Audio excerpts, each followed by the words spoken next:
प्राचीन काल में राजा उसीनर धर्म में दृढ़ निष्ठा होने के कारण बहुत प्रसिद्ध हुए हैं। एक समय उन्होंने वितस्ता नदी के पवित्र तट पर एक बड़े यज्ञ का आयोजन किया। यज्ञ में हजारों धर्म के जानने वालों, उसका मर्म समझने वालों, ज्ञानी महात्माओं और ध्यानी ऋषियों ने भाग लिया। राजा ने सबको धन और गौवें देकर तृप्त किया। देवता भी राजा उसीनर के उस महायज्ञ से अति प्रसन्न हुए। उस समय इंद्र और अग्नि ने आपस में विचार किया कि उसीनर की परीक्षा लेनी चाहिए, उसकी धर्म में कितनी निष्ठा है जानना चाहिए। अतः इंद्र ने बाज का रूप धरा और अग्नि ने कबूतर का रूप धरा। वे उड़ते हुए राजा की यज्ञशाला में पहुंच गए। कबूतर राजा की गोद में ऐसे जा गिरा जैसे वह बाज से अपने प्राण बचाना चाहता हो। कबूतर को राजा की गोद में छुपा देख बाज ने कहा, राजन, यह कबूतर मेरा भोजन है, इसे मुझे सौंप दीजिए। मैं बहुत दूर से इसका पीछा करता आ रहा हूं। अब मैं इतना भूखा हो चुका हूं कि इसे खाए बिना मेरी मृत्यु अवश्य हो जाएगी। राजा उसीनर की गोद में कबूतर और भी आगे खिसक कर बैठ गया। उसका मन अब डर से कांप रहा था और वह चोंच खोलकर हाँफ रहा था। कबूतर पर दया करके राजा ने बाज से कहा, हे पक्षीवर, तुम कहीं और भोजन खोज लो। यह कबूतर बहुत भयभीत है, फिर इसने मेरी शरण ली है। शरणागत को शरण न देना सबसे बड़ा पाप है। अतः मुझे खेद है कि इसे मैं तुम्हें न दे सकूंगा। बाज ने उत्तर दिया, महाभाग, आप तो बड़े धर्मात्मा और धर्म के मर्म को समझने वाले हैं। आप यह भली भांति जानते हैं कि कबूतर मेरा भोजन है।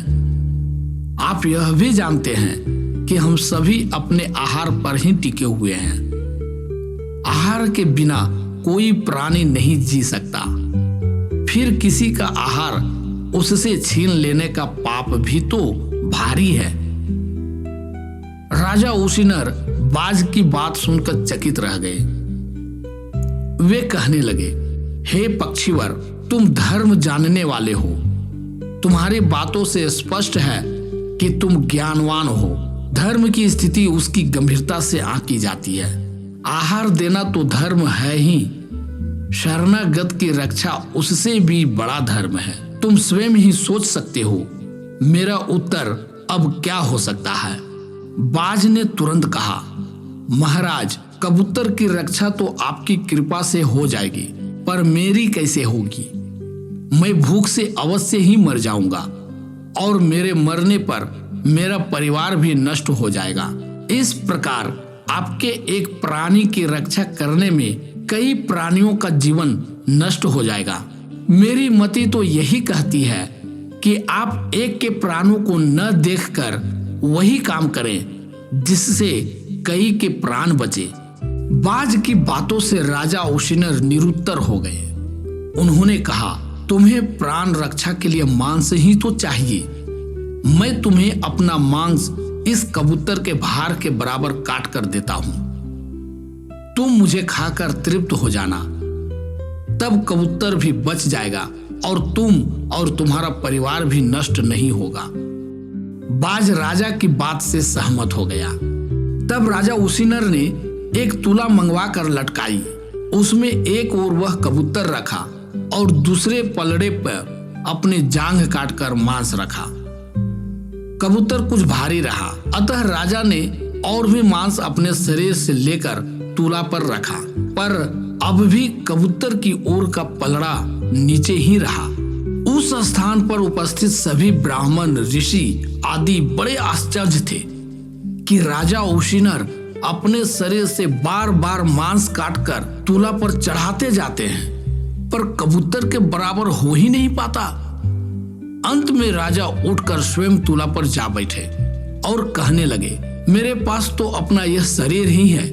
हे पक्षीवर, तुम मेरी पूरी देह ही लेकर अपनी भूख मिटा लो, पर इस कबूतर को शरण में लेकर मैंने जो धर्म कार्य किया है उसे नष्ट न करो।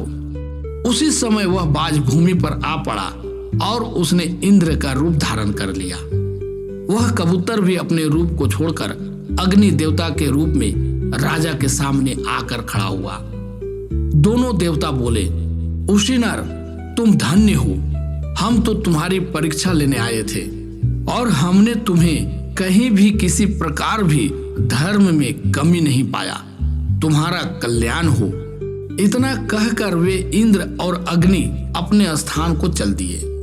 राजा उशीनर और सब लोग जो यज्ञ में उपस्थित थे हाथ जोड़कर परमेश्वर को धन्यवाद देने लगे। धन्यवाद। अगर ये कहानी आपको अच्छी लगी तो वीडियो को लाइक करें, इस चैनल को सब्सक्राइब करें और अपने मित्रों को भी ये वीडियो शेयर करें। धन्यवाद।